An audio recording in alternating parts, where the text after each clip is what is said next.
ठीक है। हाँ देखिए, अपन पढ़ रहे हैं पादप की आकारिकी। पादप की आकारिकी वनस्पति विज्ञान की वह शाखा जिसमें पादप के बाह्य भागों का, उनकी बाह्य संरचना का अध्ययन किया जाता है। इसको अपने शुरू कर दिया था, पढ़ लिया अपने। पादप का भूमिगत भाग जो एकमात्र है, मूल, उसके बारे में अपने पढ़ लिया है। उसके बाद अपने तन्ना पढ़ा है।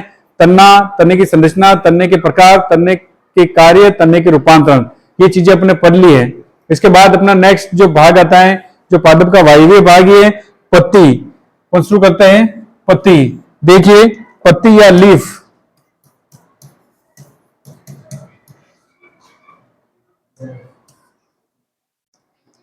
पत्ती के बारे में आपको क्या याद रखना बेटा?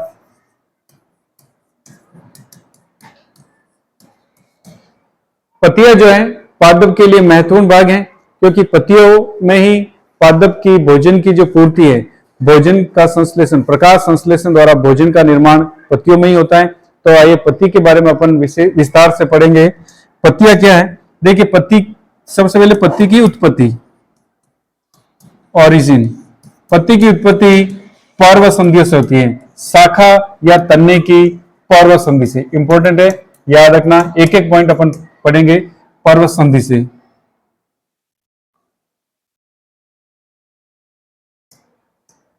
दूसरी चीज, पत्ती है क्या बेटा? देखिए, पत्ती पर्व संधि से निकलेगी। किसकी पर्व संधि? तन्ने या शाखा की पर्व संधि से निकलने वाली पत्ती क्या है?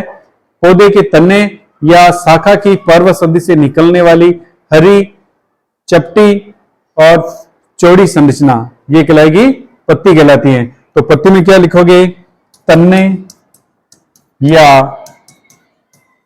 शाखा से, तन्ने या शाखा की पर्व संधि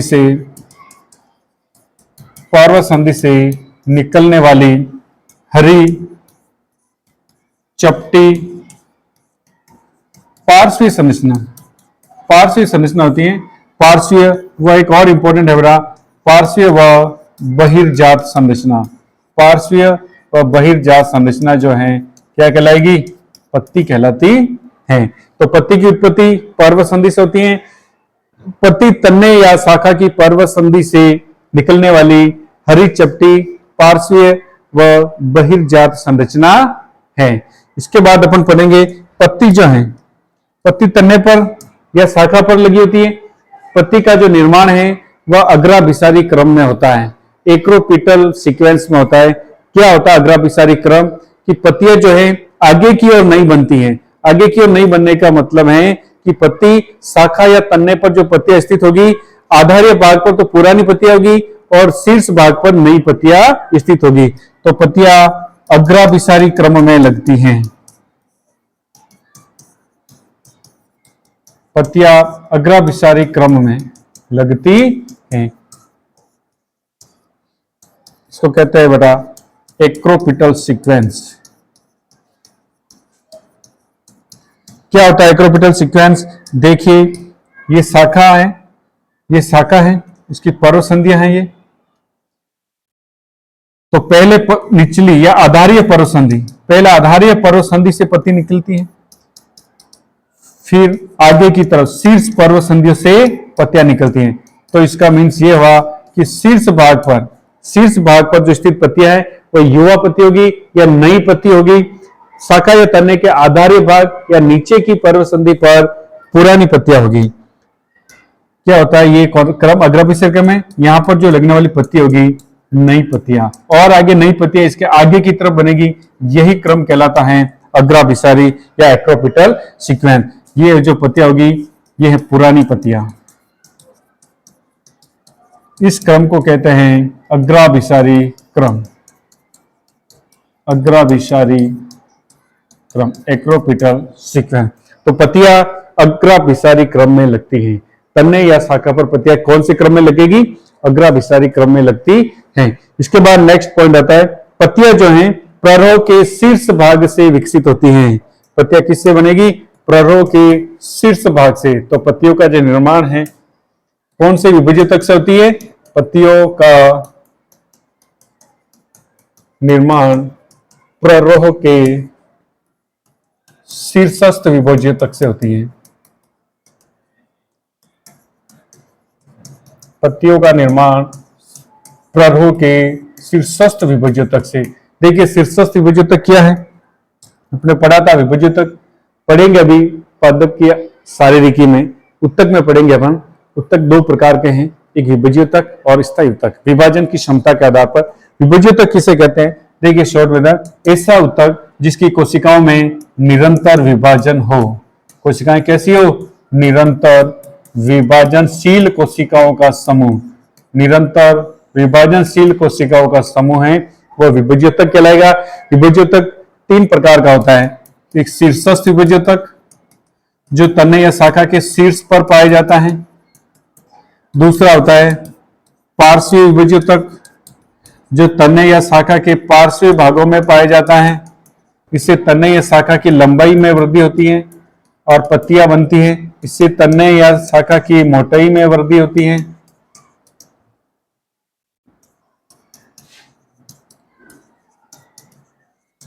फिर नेक्स्ट है तीसरा जो विभोज्योतक है अंतर्विष्ट विभोज्योतक या इंटरकैलरी। अंतर्विष्ट विभोज्योतक या इंटरकैलरी जो मेरिस्टम है वो क्या है बेटा? वो पर्व संधियों पर पाया जाता है, पर्व संधि पर उपस्थित। तो ये तीन प्रकार का विभोज्योतक है। जिसमें कौन से विभोज्योतक से पत्ती का निर्माण होता है? प्ररोह के शीर्ष विभोज्योतक में से पत्ती का निर्माण होता है। नेक्स्ट है पत्तियां जो है, इन पत्तियों के कक्ष से एक कलिका निकलती है। पत्तियों के कक्ष से एक कलिका निकलेगी, वो भी मैं डायग्राम में बताऊंगा। उसे कहेंगे कक्षस्थ कलिका। पत्तियों के कक्ष से एक कलिका निकलेगी जिसे कहेंगे कक्षस्थ कलिका।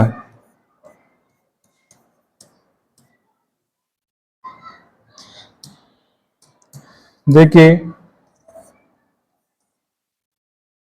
ये शाखा है, ये पत्ती है। इस पत्ती के कक्षीय भाग से एक कलिका निकलती है, उसे क्या कहेंगे? कक्षस्थ कलिका। कक्षस्थ कलिका ये पत्ती है, ये तना या शाखा है। तो तना या शाखा से पत्ती के कक्ष में एक कलिका निकलती है, उसे क्या कहते हैं? कक्षस्थ कलिका। ये पत्ती के बारे में बता। देखिए पत्ती की उत्पत्ति जो है पर्व संधि से होगी। कहां पर पाई जाने वाली पर्व संधि? तने और शाखाओं पर पाई जाने वाली पर्व संधि से हरी चपटी पार्श्व और बहिर्जात संरचना बनती है, उसे ही पत्ती कहते हैं। पत्ती तने या शाखा पर अग्राभिसारी क्रम में लगती है। अग्राभिसारी क्रम क्या होता है? इसमें शाखा या तने के अग्र सिरे या शीर्षस्थ भाग पर नई पत्तियां होगी और आधार्य भाग पर पुरानी पत्तियां हैं। इनकी नई पत्तियां आगे की ओर शीर्ष की ओर बनती हैं। नेक्स्ट अपने पढ़ा है पत्ती का निर्माण जो है प्ररोह के शीर्षस्थ विभोज्योतक से होता है। विभोज्योतक लगातार विभाजन करने वाली कोशिकाओं का समूह है। फिर शीर्षस्थ विभोज्योतक, पार्श्वीय और अंतर्विष्ट विभोज्योतक। पत्तियों के कक्ष से एक कलिका निकलती है जिसे कक्षीय कलिका कहते हैं। देखिए बेटा पत्ती की संरचना कैसी होती है। पत्ती की संरचना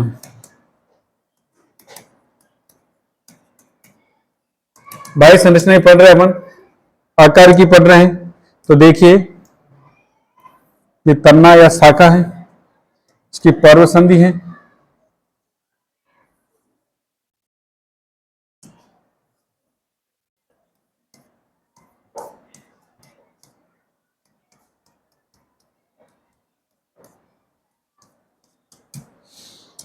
इधर देखिए ये क्या है? तना है या शाखा है, या तन्ने से निकलती पत्ती या शाखा से। ये वाला भाग, तन्ने का वह भाग जहां से पत्ती निकलती है उसे कहते हैं पर्णाधार। पर्णाधार। ये वाला भाग कहलाएगा पर्णवृंत। पर्णवृंत। ये वाला भाग बेटा ये कहलाता है पर्णफलक। तीन मुख्य भाग है पर्णफलक, या इसको इस तरीका कहते हैं। तीनों भाग समझ में आए। पर्णाधार। पर्णाधार क्या है? पत्ती का तन्ने पर पाया जाने वाला भाग। पर्णाधार का है तन्ने पर स्थित वह भाग जहां से पत्ती निकलती है, पर्णाधार कहलाता है। पर्णवृंत। पर्णवृंत क्या है? यह पत्ती का लंबा पतला वृंत नुमा भाग है जिससे पर्णफलक जो है पर्णाधार से जुड़ा होता है। ये बीच का ही जो भाग है यहां से यहां तक ये है पर्णवृंत। तीसरा इंपॉर्टेंट भाग है पर्णफलक। पत्ती का जो दूरस्थ सिरा है, जो चौड़ा होता है, फैला हुआ, उसे कहते हैं। और पत्ती का मुख्य भाग है पर्णफलक कहलाता है। ये पूरा ये पर्णफलक है, ठीक है। फिर ये पर्णफलक की जो किनारे हैं, इसको कहते हैं पर्णकोर। पर्णकोर, लीफ मार्जिन। ये है बेटा पर्ण शीर्ष, तो क्या कहेंगे, पर्ण का शीर्षस्थ भाग। ये है मध्य सिरा, ये बीच में जो मैंने लाइन की है, ये पत्ती में पाई जाने वाली मध्य सिरा, जो गहरे रंग की होती है, मध्य सिरा। और मध्य सिरा से छोटी छोटी सिराएं निकलती हैं, इन्हें कहते हैं सिरिकाएं। सिराएं व सिरिकाएं।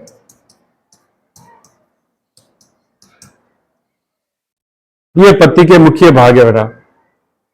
पर्णाधार, पर्णव्रंत, पर्णफलक, सिराएं व सिरिकाएं, पर्णशीर्ष, पर्णकोर और मध्य सिरा। पत्ती की संरचना के मुख्य भाग का मुख्य भाग का अध्ययन करें तो मुख्य भाग में इसमें 3 परतें बेटा। पत्ती के भाग देखिए, पत्ती के भाग में पहला बेटा पर्णाधार, लीफ बेस।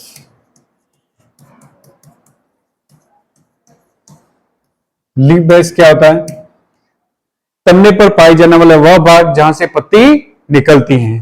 तो ये कहां उपस्थित होता है, तन्ने पर। तन्ने पर, तन्ने या शाखा पर उपस्थित वह भाग जहां से पर्ण निकलती है। दूसरा जो भाग है, दूसरा जो मुख्य भाग है, पर्णव्रंत, पिट्योल व्रंत। देखिए पर्णव्रंत क्या है बेटा, पर्णव्रंत जो है पत्ती का लंबा पतला व्रंतनुमा भाग है, जो पर्णफलक को पर्णाधार से जोड़ता है। तो लंबा पतला व्रंतनुमा भाग, लंबा पतला व्रंतनुमा भाग जो पर्णफलक को पर्णाधार से जोड़ता है, जो पर्णफलक को पर्णाधार से जोड़ता है। तीसरा जो मुख्य भाग है इसका, तीसरा मुख्य भाग है बेटा पर्णफलक।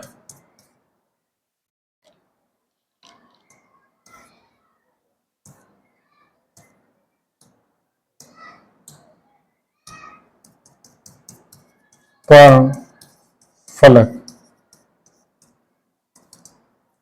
देखिए पर्णफलक क्या है, पत्ती का मुख्य, यह पत्ती का मुख्य भाग है, चौड़ा फैला हुआ, पत्ती का मुख्य चौड़ा और फैला हुआ भाग जो सिरा और सिरिकाओं युक्त होता है। इसमें क्या पाई जाती हैं, सिराएं व सिरिकाएं पाई जाती हैं। सिराओं व सिरिकाओं युक्त होता है। ये 3 भाग इंपॉर्टेंट है पत्ती के भाग में, पर्णाधार, पर्णव्रंत और पर्णफलक। एक भाग और है बड़ा, देखिए कुछ पत्ती में क्या होता है, पर्णव्रंत जो है, कुछ पत्तियों का पर्णव्रंत फूलकर बड़ा हो जाता है। ये जो पर्णव्रंत है ये फूलकर क्या हो जाता है, कुछ पत्तियों में पर्णव्रंत जो है क्या हो जाता है, फूलकर बड़ा और पर्ण समान हो जाता है, पर्ण समान हो जाता है। तो अब उसको क्या कहेंगे बेटा, जिस पत्ती का पर्णव्रंत फूलकर मोटा और पत्ती समान हो जाता है उसे कहते हैं पर्णव्रंत तल्प।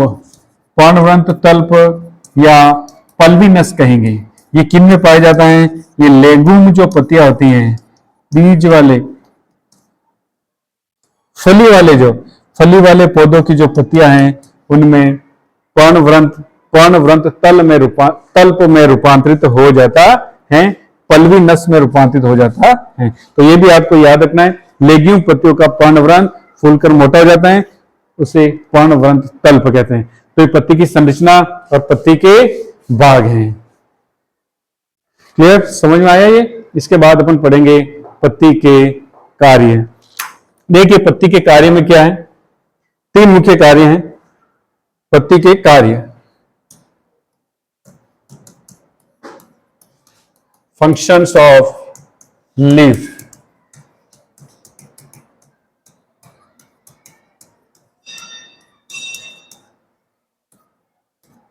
पत्ती के कार्य में बेटा सबसे महत्वपूर्ण जो कार्य है कि पत्तियों की कोशिकाओं में हरित लवक पाया जाता है और पत्तियों में प्रकाश संश्लेषण के द्वारा भोजन का निर्माण होता है। पत्तियों में होता है, पत्तियों में, हरी पत्तियों में प्रकाश संश्लेषण की क्रिया द्वारा भोजन का निर्माण होता है। दूसरा, पत्तियों में रंध्र उपस्थित होते हैं। आपको पता है बेटा पत्तियों में रंध्र पाए जाते हैं उपस्थित, अतः इसके दो कार्य और जुड़ जाते हैं। ये रंध्र गैसों का आदान प्रदान करते हैं, गैसों का आदान प्रदान करने में, और दूसरा जो काम है इसका वाष्पोत्सर्जन। पत्तियों के रंध्र से जल का वाष्प के रूप में उत्सर्जित होना, यह वाष्पोत्सर्जन है, वाष्पोत्सर्जन का कार्य। वाष्पोत्सर्जन क्या होता है, वाष्पोत्सर्जन क्या है, पत्ती के रंध्र द्वारा जल का किस रूप में उड़ना, जल का वाष्प के रूप में उत्सर्जित होना या निकलना, वाष्प के रूप में जल का उत्सर्जन, रंध्रों द्वारा वाष्प के रूप में जल का उत्सर्जन, exchange of gases and transpiration. वाष्पोत्सर्जन को इंग्लिश में लिखते हो रहा ट्रांसपीरेशन। ये मुख्य कार्य पत्ती के, ये पत्ती का मुख्य कार्य है। इन मुख्य कार्यों के अलावा, पत्ती द्वारा भोजन निर्माण के अलावा पत्ती के जो ये मुख्य कार्य हैं, इनके अलावा और भी पत्ती के कार्य हैं। वो जो कार्य हैं पत्ती अपनी संरचना में बदलाव लाकर करते हैं, तो उन कार्यों को अपन पढ़ेंगे पत्ती के रूपांतरण में पढ़ेंगे। 4-5 रूपांतरण है पत्तियों के, तो पत्ती के रूपांतरण में अपन जो पत्ती रूपांतरित होकर और अलग विभिन्न प्रकार के कार्य करती है उसको अपन पढ़ेंगे। तो पत्ती के कार्य पढ़ लिए, पत्ती के भाग पढ़ लिए। इसके बाद अपन पढ़ेंगे बेटा पत्ती में शिरा विन्यास। पत्ती में शिरा विन्यास, देखिए मैंने बताया था बेटा पत्ती की संरचना में पत्ती के पर्णफलक में शिराएं और सिरिकाएं होती है। पर्णफलक में शिरा और सिरिकाओं की यही व्यवस्था किस प्रकार होती है, शिराएं और सिरिकाएं, उसे ही शिरा विन्यास कहते हैं। तो चलिए शिरा विन्यास, शिरा विन्यास, एस्टिवेशन, सॉरी वेनेशन, वेनेशन, पत्ती में शिरा विन्यास। तो क्या होता है शिरा विन्यास, पत्तियों में शिराओं और सिरिकाओं की व्यवस्था को ही शिरा विन्यास कहेंगे। तो क्या लिखेंगे, पत्ती में शिराओं व सिरिकाओं, पत्ती में शिराओं व सिरिकाओं की व्यवस्था, किस प्रकार की व्यवस्था है शिराओं की, उसको अपन कहेंगे शिरा विन्यास। देखिए ये शिरा विन्यास जो है पत्तियों में दो प्रकार का होता है। पत्तियों में जो शिरा विन्यास है ये दो प्रकार का है। कौन कौन से, पहला है जालिकावत शिरा विन्यास, एक नंबर है जालिकावत शिरा विन्यास, जिसे कहेंगे अपन रेटिकुलेट।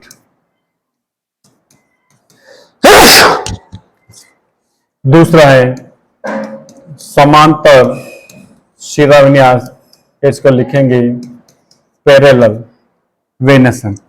देखिए आपने पत्तियां देखी होगी, पत्तियों में पाई जाने वाली गहरी और बारीक जो धारियां होती हैं, लाइनें होती हैं, वो ही शिरा है और सिरिकाएं हैं। एक मुख्य शिरा होती है जो गहरी होती है, वो अपने इसमें मैंने बताया बड़ा, ये जो बीच में से निकल रही है ये पर्णशिर से, पर्णव्रंश से, तो ये है मुख्य शिरा।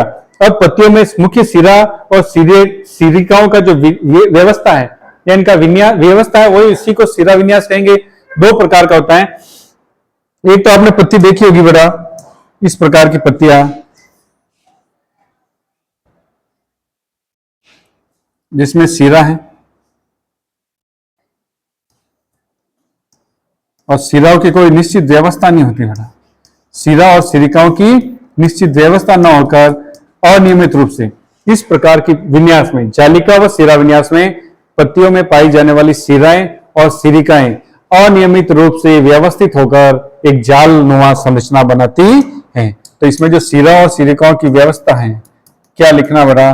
सिराओं व सिरिकाएं, सिराओं व सिरिकाएं अनियमित रूप से व्यवस्थित होती हैं, अनियमित व्यवस्थित होकर एक जाल बनाएगी, एक जाल नुमा व्यवस्था बनाती हैं, जाल जैसी संरचना, जाल नुमा संरचना बनाएगी, उसे ही क्या कहेंगे? जालिकावत सिराविन्यास कहते हैं। जालिकावत सिराविन्यास जो है, इसका उदाहरण है ये किस प्रकार की पत्तियों में पाई जाती हैं? तो जालिकावत सिराविन्यास द्विबीजपत्री पत्तियों में पाई जाती है। द्विबीजपत्री पादप की जो पत्तियां हैं, उन पत्तियों में जालिकावत सिराविन्यास पाया जाता है। दूसरा, इसमें एक अपवाद है, एक बीजपत्री पादपों में भी पाया जाता है। दो एक बीजपत्री पादपों के नाम याद रखना है जिसमें जालिकावत सिराविन्यास पाया जाता है। वो कौन कौन से हैं? एक तो स्माइलैक्स, एक बीजपत्री है लेकिन सिराविन्यास कौन सा होता है? जालिकावत। दूसरा है डिओस्कोरिया, दूसरा पादप है डिओस्कोरिया, ये भी एक बीजपत्री पादप है लेकिन इसमें कौन सा सिराविन्यास होगा? जालिकावत सिराविन्यास। ये दोनों एक बीजपत्री पादप हैं लेकिन इनकी पत्तियों में जालिकावत सिराविन्यास है। तो इनके ये अपवाद हैं कि एक बीजपत्री पादप होते हुए भी इनमें जालिकावत सिराविन्यास पाया जाता है, बाकी जनरली सभी बीजपत्री में जालिकावत सिराविन्यास होता है। इधर आ जाए समांतर सिराविन्यास, इसमें क्या होगा बेटा? देखिए एक पत्ती है, ये पत्ती है, पत्ती में एक मुख्य सिरा निकलती है, दूसरी निकलने वाली सिराएं जो होती है वो एक दूसरे के क्या होती है? समानांतर होती है और इनके मध्य जो दूरी होती है वह समान होती है। तो इसमें क्या लिखना, आपको क्या याद रखना है कि इसमें सिरा और सिरिकाएं जो होती हैं, सिरा व सिरिकाएं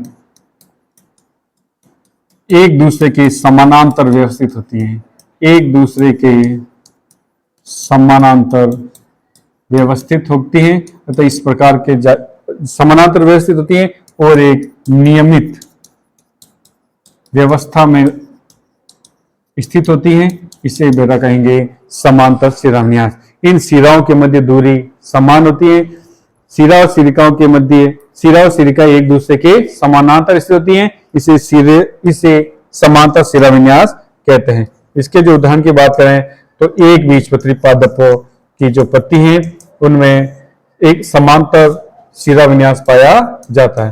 तो एक बीजपत्री पादपों में, अब देखिए इसमें भी एक द्विबीजपत्री पादप है जिसमें समांतर सिराविन्यास होता है, वो है बेटा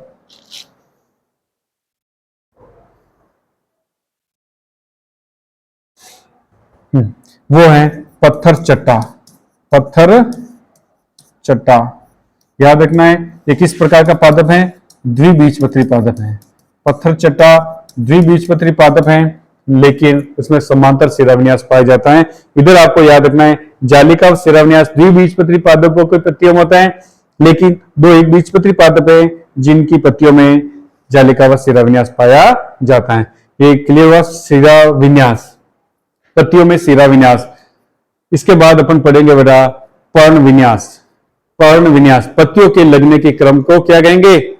पर्ण विन्यास कहेंगे। ठीक है, इसको लिखिए बेटा, इसको कर लीजिए। इसके बाद अपन पढ़ते हैं पर्ण विन्यास।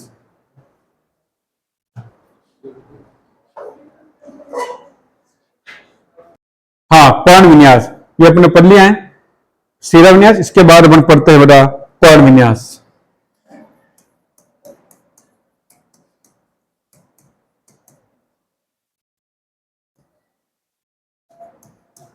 देखिए पर्ण विन्यास क्या होगा? पर्ण विन्यास यानी तन्ने या शाखाओं पर पत्तियों के लगने के क्रम को पर्ण विन्यास कहते हैं। पत्तियां किस पर लगेगी? तन्ने या शाखा पर। तने या शाखाओं की पहली लाइन ये लिखी थी उन्हें कि तने व शाखाओं की पर्व संधियों से बनने वाली संरचना पत्ती है, जो हरी चपटी संरचना है। तो तने या शाखाओं पर पत्तियों के लगने का जो क्रम है वो कहलाएगा पर्णविन्यास। पत्तियों के लगने का क्रम ये कहलाएगा पर्णविन्यास। पर्णविन्यास जो है 3 प्रकार का होता है। पर्णविन्यास कितने प्रकार का है? 3 प्रकार का है। देखिए,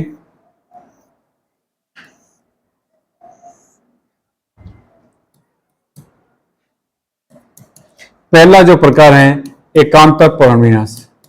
पहला जो प्रकार है एकांतर पर्णविन्यास। दूसरा प्रकार है सम्मुख पर्णविन्यास।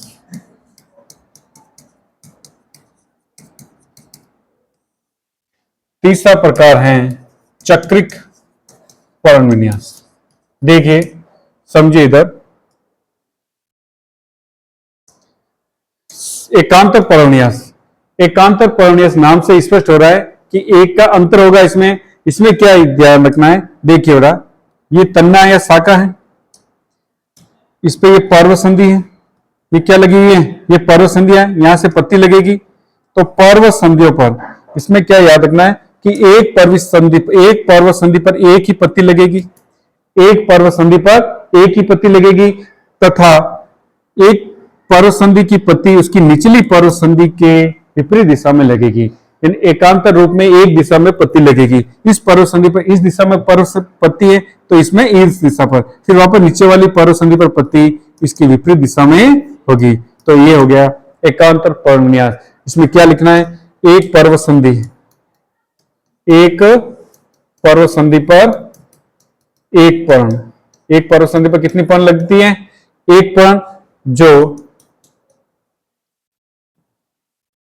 एक दूसरे के विपरीत दिशा में, जो निचली पर्व संधि, जो क्या लगेगी? निचली व ऊपरी पर्व संधि, जो ये पत्ती है इसकी ऊपर वाली और निचली पर्व संधि के विपरीत दिशा में होती है। निचली व ऊपरी पर्ण के विपरीत दिशा में लगती है, विपरीत दिशा में। समझ में आया? ये डायग्राम से समझ में आया? एक पर्व संधि से एक पर्ण निकलेगी जो एक दूसरे के विपरीत दिशा में, एक पर्व संधि पर पर्ण अपने ऊपर स्थित पर्व संधि के विपरीत दिशा में लगती है। इसका उदाहरण है ये जो पर्व संधि बेटा, ये जो इस प्रकार का रूपांतरण होता है, इस प्रकार का जो पर्ण विन्यास है वो होता है सरसों में, सूरजमुखी में और गुड़हल में। सरसों, सूरजमुखी और गुड़हल की जो पत्तियों का पर्ण लगने का क्रम है वह एकांतर पर्ण विन्यास है।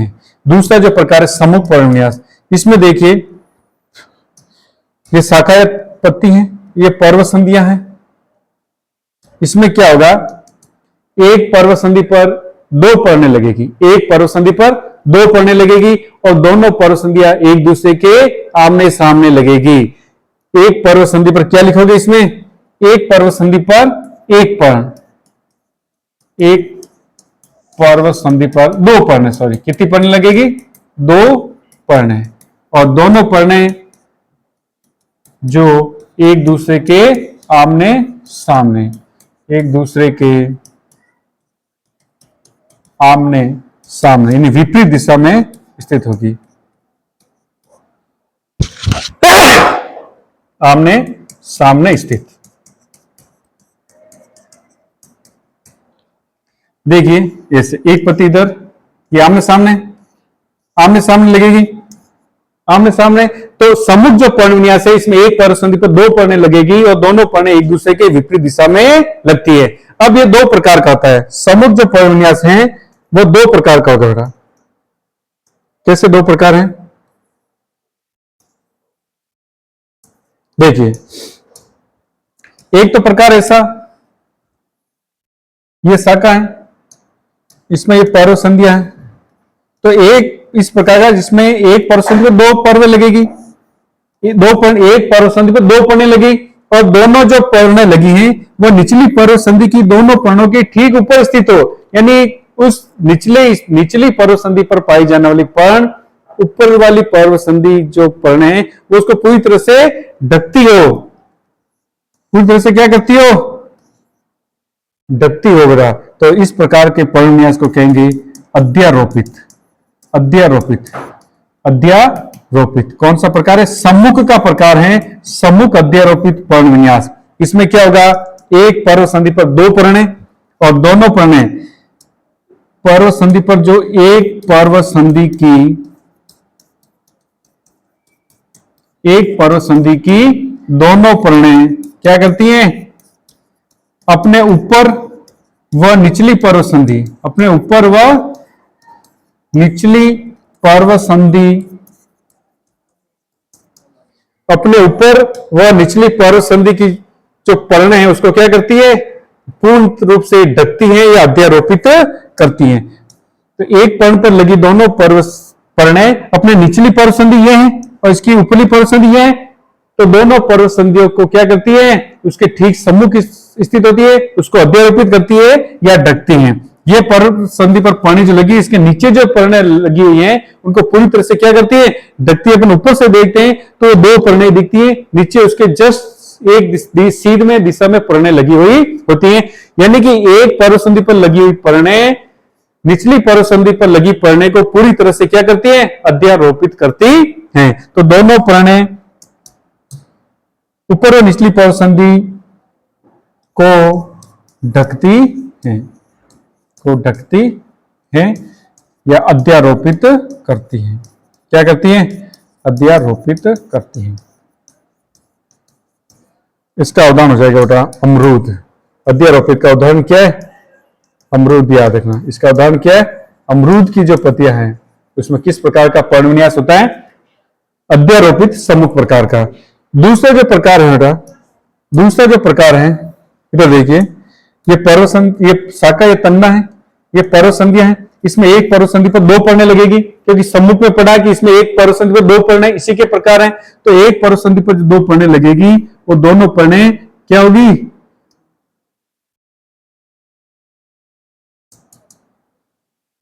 ये दूसरी पर्व संधि है, इस पर ये ऐसे पापा यहां जो लगेगी, यानी कि एक पर्व संधि पर लगने वाली दोनों पर्णें उसकी निचली पर्व संधि पर लगने वाली दोनों पर्णों के क्या होती है, 90 डिग्री पे होती है। ये उस पर्णें निचली पर्व संधि को पूरी तरह से अध्यारोपित नहीं करती है। तो इसमें क्या लिखोगे, ये प्रकार जो है इसको कहते हैं क्रॉसित, क्रॉस करती है बेटा। एक पर्व संधि पर लगने वाली पर्णें दूसरी पर्व संधि की पर्णों को क्या करती हैं, क्रॉस करती है। क्रॉस करिए, एक पर्व संधि पर ऐसे पर्णें लगी तो दूसरी इसको क्रॉस में लगी होती है, तो इसको कहेंगे क्रॉसित प्रकार का पर्ण विन्यास। तो एक पर्व संधि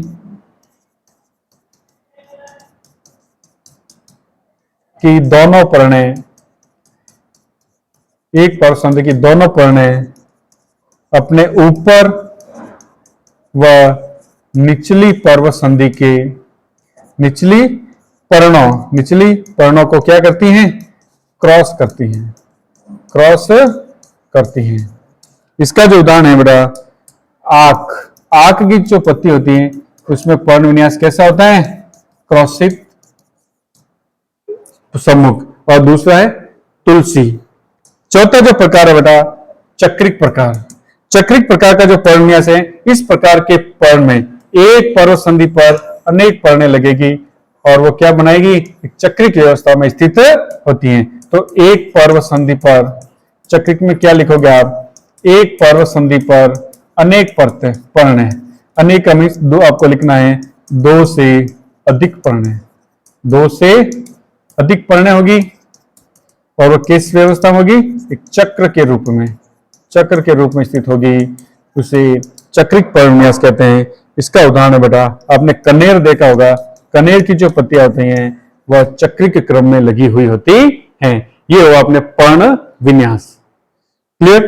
पर्ण विन्यास तीन प्रकार का होता है, एकांतर, सम्मुख और चक्रिक, समझा चुका मैं। इसके बाद अपने टॉपिक आता है पर्ण के प्रकार। पर्ण के प्रकार देखिए, पत्ती जो है लीफ टाइप्स,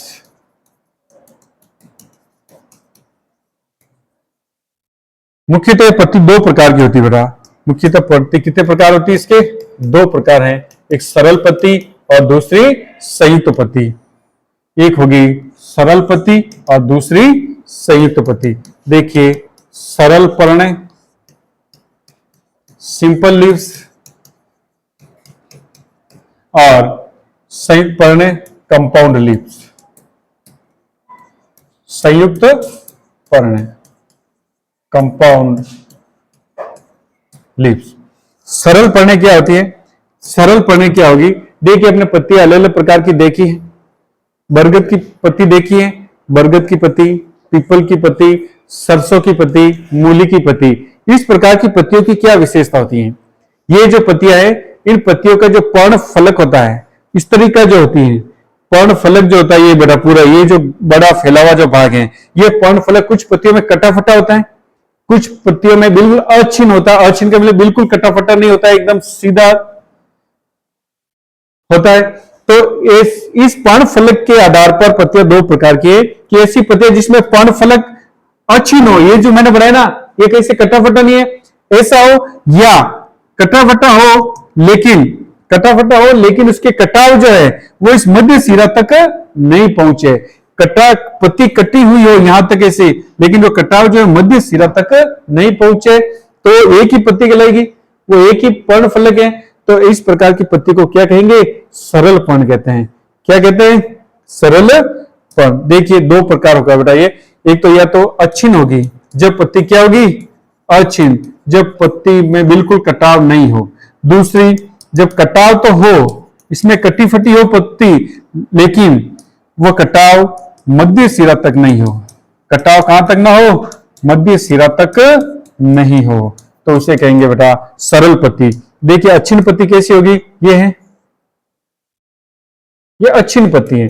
इसके जो पर्ण फलक हैं, ये जो पर्ण फलक है बेटा, पर्ण फलक के जो पर्ण कोर हैं, पर्ण कोर कौन सी है?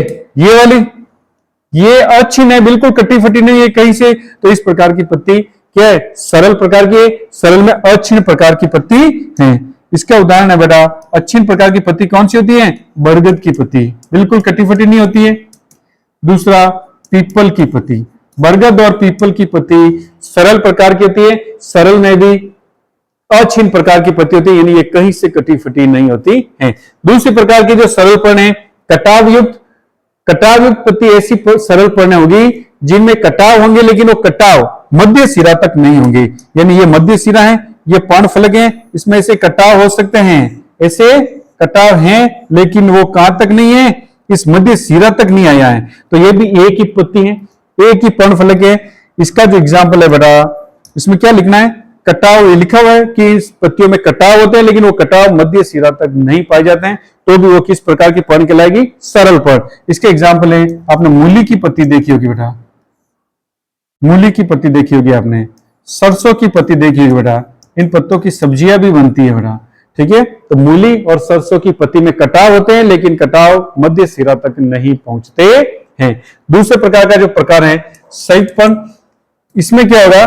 पत्ती में कटाव होंगे और कटाव कहां पहुंचेंगे? मध्य सिरा तक। ऐसी पत्ती है, इसमें ये पत्ती कटी है और कहां गया? मध्य सिरा तक। वापस पत्ती कटी और कहां गया? मध्य सिरा तक। तो इसमें क्या हुआ? एक जो पर्ण फलक है कई भागों में बढ़ गया, एक पर्ण फलक कई भागों में बढ़ गया। तो इस प्रकार की पत्ती में जो कटाव हैं, किसके कटाव? कहां के? पर्ण कोर के कटाव। पर्ण कोर जो है, इनके कटाव कहां तक पहुंच गए? मध्य शिरा तक। मध्य शिरा तक होते हैं, जिससे अनेक क्या बनते हैं? छोटी छोटी पर्णें बनी है, अनेक छोटी छोटी पर्णें बन गई। इनको कहते हैं पर्णक, लीफलेट्स कहते हैं। इनको कहते हैं बेटा लीफलेट्स या पर्णक कहते हैं। इस प्रकार की पत्ती संयुक्त पत्ती कहलाती है। ये संयुक्त पत्ती दो प्रकार की होती है, एक हस्ताकार संयुक्त पत्ती और दूसरी पिच्छाकार संयुक्त पत्ती। ये जो मैंने बताई है बेटा, ये पिच्छाकार संयुक्त पत्ती है। किस प्रकार की पत्ती है? पिच्छाकार। तो दो प्रकार की है, एक हस्ताकार, हस्ताक्षर नहीं बेटा, हस्ताकार, पामेट, और दूसरी होती है पिच्छाकार पत्ती। देखिए हस्ताकार पत्ती में क्या होगा बेटा, हस्ताकार प्रकार की जो संयुक्त पत्ती है उसमें जो पत्ती है एक पत्ती में अनेक पर्णक बनाएंगे। एक ये हस्ताकार पत्ती है बेटा, इसमें पत्ती जो है ये मध्य सिरा तक पहुंच के कटाव क्या होता है, ये हस्ताकार पत्ती बनती है बेटा। इस प्रकार की पत्ती में पर्णफलक के कटाव मध्य सिरा तक पहुंचकर इस प्रकार की संरचना बनाते हैं। पिच्छाक्ष जो प्रकार है इसमें बेटा क्या होता है, इसमें भी पर्णफलक के कटाव मध्य सिरा तक पहुंचते हैं और इसमें अनेक पर्णकों का निर्माण होता है और पर्णक जो है फिर इसमें मध्य सिरा से जुड़े, इसमें मध्य सिरा को कहते हैं पिच्छाक्ष। मध्य सिरा को इसमें क्या कहेंगे, ये मध्य सिरा इसको कहते हैं बेटा पिच्छाक्ष या रेकिस। पिच्छाक्ष या इसको कहते हैं बेटा रेकिस। तो रेकिस किस प्रकार की पत्ती में पाई जाती है, संयुक्त पत्तियों में पाई जाने वाली संरचनाएं और संयुक्त पत्ती के भी पिच्छाकार प्रकार की संयुक्त पत्ती है उसकी मध्य सिरा को पिच्छाक्ष कहेंगे और ये छोटे छोटे पर्ण जो है इनको पर्णक या लीफलेट कहते हैं। तो इसका उदाहरण जो है बेटा, इसका उदाहरण है हस्ताकार पत्ती और पिच्छाक्ष पत्ती। हस्ताकार पत्ती का उदाहरण बेटा सिल्क कॉटन। क्या है, सिल्क कॉटन। याद रखना, एक एक उदाहरण तो कम से कम याद रखना है। Silk cotton. पिच्छाकार पत्ती का उदाहरण है बेटा जैसे नीम की पत्ती, बबूल की पत्ती। ये किस प्रकार की पत्तियां हैं, पिच्छाकार संयुक्त पर्णे। तो क्लियर हुआ, ये पत्तियों के प्रकार, दो प्रकार की पत्ती आती है। किस आधार पर, पर्ण फलक के कटाव के आधार पर। पर्ण फलक में पाए जाने वाले कटाव के आधार पर पत्तियां दो प्रकार की हैं। यदि पर्ण फलक के कटाव मध्य सिरा तक नहीं पहुंचते हैं या अक्षीण होती है तो सरल पर्ण, और पर्ण फलक के कटाव मध्य सिरा तक पहुंच जाती है जिसे पर्ण फलक अनेक छोटे छोटे पर्णकों में बदल जाती है, इसे कहेंगे संयुक्त पर्ण। इसके बाद अपना टॉपिक है बेटा पर्ण के रूपांतरण। पर्ण के रूपांतरण, पत्ती के रूपांतरण। हाँ बेटा, अपने पढ़ा है पत्ती के प्रकार पढ़ लिए हैं कटाव के आधार पर। इसके बाद है बेटा अपने नेक्स्ट है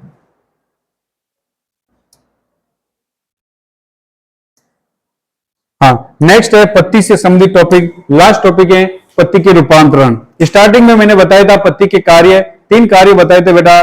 पत्ती भोजन का निर्माण करती है। दूसरा, पत्तियां उसमें पाए जाने वाले रंध्र गैसों का आदान प्रदान करता है और रंध्रों द्वारा वाष्पोत्सर्जन होता है। इन तीनों कार्यों के अलावा, इन मुख्य कार्यों के अलावा भी पत्ती अलग कार्यों को करने के लिए रूपांतरित होती हैं, अपनी संरचना में परिवर्तन करती हैं। उन्हें कहेंगे अपन पत्ती के रूपांतरण। तो पत्तियों के रूपांतरण, पत्ती के रूपांतरण पढ़ रहे अपन। मॉडिफिकेशन ऑफ लीफ,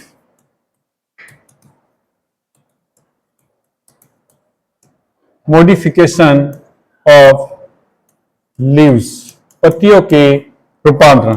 देखिए पत्तियां जो हैं मुख्य कार्य के अलावा, पत्तियों के जो मुख्य कार्य हैं, मुख्य कार्य के अलावा विभिन्न कार्यों को करने के लिए क्या लिखेंगे अपन इसमें, मुख्य कार्य के अलावा विभिन्न कार्यों को करने के लिए, विभिन्न कार्यों को करने हेतु तो पत्ती क्या करती है, पर्ण की संरचना में, पर्ण की संरचना में बदलाव या पर्ण की संरचना में क्या करता है, परिवर्तन। ये क्या कहलाता है, रूपांतरण कहलाता है। पत्ती का रूपांतरण कहलाता है। 5 प्रकार के रूपांतरण हैं, 5 प्रकार से पत्ती रूपांतरित होती हैं। देखिए कौन कौन से हैं। पहला है सहारा प्रदान करने के लिए, सहारा प्रदान करने हेतु, पादप को सहारा प्रदान करने हेतु पत्ती का रूपांतरण। दूसरा है सुरक्षा हेतु, पादप की सुरक्षा हेतु पत्ती का रूपांतरण, सुरक्षा हेतु। तीसरा है भोजन संचय हेतु, भोजन संचय हेतु, भोजन संचय कर। ये पत्तियां किस प्रकार की होगी, गुद्देदार पत्तियां। नेक्स्ट है व्रंत का निर्माण कर प्रकाश संश्लेषण का कार्य करती हैं। और लास्ट है बेटा गठपर्णी पादप या कीटाहारी पादप। कीटाहारी कीट का भक्षण करने वाले कीटाहारी पादपों की पत्तियों में रूपांतरण। कीटाहारी पादपों की पत्तियों में रूपांतरण। देखिए अपन इन पांचों रूपांतरण को एक एक करके अलग से पढ़ेंगे। पत्ती के रूपांतरण मुख्य कार्य के अलावा पत्ती विभिन्न कार्यों को करने के लिए, मुख्य कार्य के अलावा और अन्य कार्य को करने के लिए पत्ती अपनी संरचना में बदलाव करती हैं, परिवर्तन करती हैं। इन्हें ही पत्ती के रूपांतरण कहते हैं। पत्ती में रूपांतरण 5 प्रकार के होते हैं। सहारा प्रदान करने के लिए, सुरक्षा प्रदान करने के लिए, भोजन संचय के लिए, पर्णाभ व्रंत और कीटाहारी पादपों में पत्तियों के रूपांतरण। इसको अपन चलिए एक एक करके पढ़ते हैं। ये पत्ती से संबंधित लास्ट टॉपिक है। तो पहला जो रूपांतरण था सहारा प्रदान करने तो रूपांतरण, सहारा प्रदान करना, या इसको लिखते हैं आलंबन। आलंबन हेतु पत्ती का रूपांतरण to support, modification for plant support. देखिए क्या होता है इसमें, सहारा प्रदान करने के लिए जो पत्ती का रूपांतरण है, सहारा प्रदान करने के लिए जो पत्ती का रूपांतरण है, इसमें क्या होता है, पत्ती जो होती है इसमें पादप की जो पत्ती है पूरी पत्ती प्रतान में बदल जाती है। प्रतान क्या होता है, एक लंबी कुंडलित संरचना होती है जो पादप के आरोहण और उसको सहारा में सहायता करती है। तो इसमें क्या याद रखना है, इसमें जो पूरी पत्ती है, संपूर्ण पत्ती, पूरी जो पर्ण है वो किस में बदल जाती है, प्रतान में बदल जाती है। और ये प्रतान क्या कार्य करता है, पादप को सहारा प्रदान करता है। इसका उदाहरण है, बस इतना सा लिखना आपको कि इस प्रकार के पादपों की पत्ती प्रतान में बदल जाती है। प्रतान क्या होता है बेटा, एक लंबी कुंडलित संरचना है जो पादप को सहारा प्रदान करती है। ये होता है बेटा मटर में। मटर की जो पत्ती है उसमें प्रतान पाया जाता है, इसे पर्ण प्रतान कहते हैं। इसको क्या कहते हैं, पर्ण प्रतान भी कहते हैं। पर्ण प्रतान, leaf tendril, leaf tendril, leaf tendril. दूसरा रूपांतरण है, दूसरा जो पत्ती का रूपांतरण है बेटा सुरक्षा हेतु, सुरक्षा हेतु रूपांतरण, सुरक्षा हेतु रूपांतरण। देखिए कुछ पादपों की पत्तियों में, कुछ पादप, कौन से पादप, जैसे मरुद्भिद या शुष्क क्षेत्रों में पाए जाने वाले पादप की जो पत्तियां हैं वह कांटों में रूपांतरित हो जाती हैं। कांटों में रूपांतरित होकर अपनी या पादप की सुरक्षा करती हैं। तो इसमें जो संपूर्ण पर्ण है, संपूर्ण पर्ण है किसमें रूपांतरित जाती हैं, इसमें पर्णे कांटों में रूपांतरित, पर्णे छोटे छोटे कांटों में रूपांतरित हो जाती हैं और सुरक्षा का कार्य करती हैं। कांटों में रूपांतरित होकर पादप की सुरक्षा करती हैं। इस प्रकार की जो पत्तियां हैं बेटा वो पाई जाती हैं नागफनी में। मरुद्भिदी पादप हैं, नागफनी जो पौधा है उसमें तन्ने पर कांटों के रूप में पत्तियां पाई जाती हैं, वो कांटे पत्ती का ही रूपांतरण होता है। नेक्स्ट तीसरा है भोजन संचय कर, भोजन संचय हेतु, भोजन संग्रहण हेतु। देखिए इनमें क्या होता है, इनमें पादप की पत्तियां भोजन का संग्रहण करेगी, भोजन स्टोर करेगी। भोजन का स्टोर करने के पश्चात ये पत्तियां हैं गुद्देदार हो जाती है, गुद्देदार व मोटी हो जाती हैं और भोजन का संचय करती हैं। इस प्रकार की पत्तियों का उदाहरण है लहसुन और प्याज। लहसुन और प्याज की जो पत्तियां हैं, इस ये पत्तियां भोजन संग्रहण करने हेतु रूपांतरित होती है। इन पत्तियों को सल्क पर्णे भी कहते हैं, सल्क पर्णे। लहसुन और प्याज की पत्तियां भोजन संग्रहण करके मोटी और गुद्देदार हो जाती हैं, इन्हें सल्क पर्णे भी कहते हैं। नेक्स्ट चौथा जो रूपांतरण है बेटा पर्णाभ व्रंत, पर्णाभ व्रंत। देखिए इसमें क्या होता है, इसमें कुछ पादप जो होते हैं जिनकी पत्तियों के पीछे जो पर्णव्रंत होता है वह पर्णव्रंत भी पत्ती के समान संरचना बना लेता है, यानी पर्णव्रंत फूलकर पत्ती के समान मोटा हो जाता है और ये प्रकाश संश्लेषण का कार्य करता है। तो क्या लिखना है आपको, इनमें पर्ण व्रंत जो है, पर्ण व्रंत किसमें बदल जाता है, पर्ण के समान हो जाता है।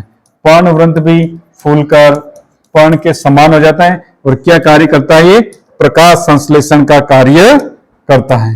पर्णाभ व्रंत प्रकाश संश्लेषण का कार्य करता है। तो आपको याद रखना है पर्णाभ व्रंत क्या है। पर्णाभ व्रंत एक पत्ती का रूपांतरण है। इसमें पत्ती का व्रंत जो है इसे पर्ण व्रंत कहेंगे। ये पर्ण व्रंत पत्ती के समान हो जाता है, पत्ती के समान आकृति ग्रहण करके प्रकाश संश्लेषण का कार्य करता है।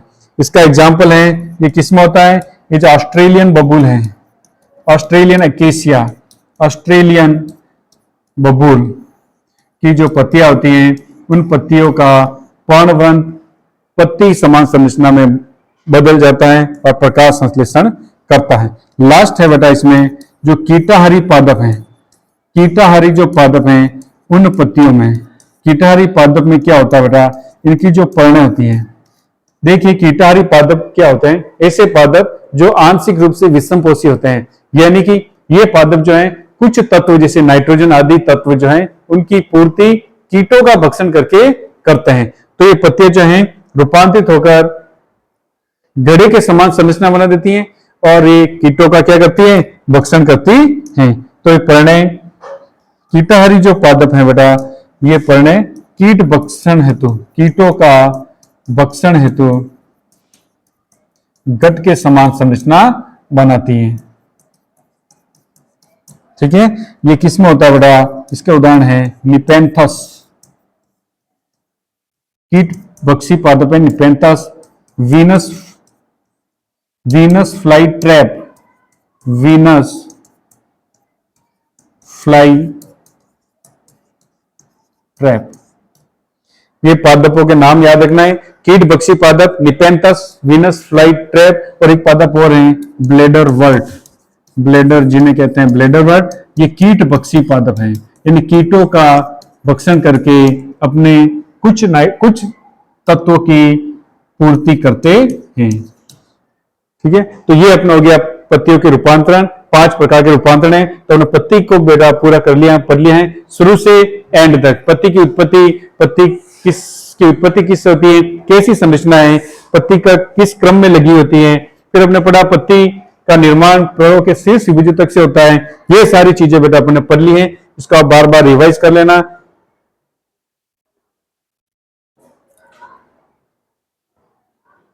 ठीक है बेटा, ये नेक्स्ट अपने क्लास में पढ़ेंगे, पुष्प और पुष्प क्रम के बारे में पढ़ेंगे। अपने मूल पढ़ लिया है, तन्ना पढ़ लिया और पत्ती पढ़ लिया है। Okay, thank you.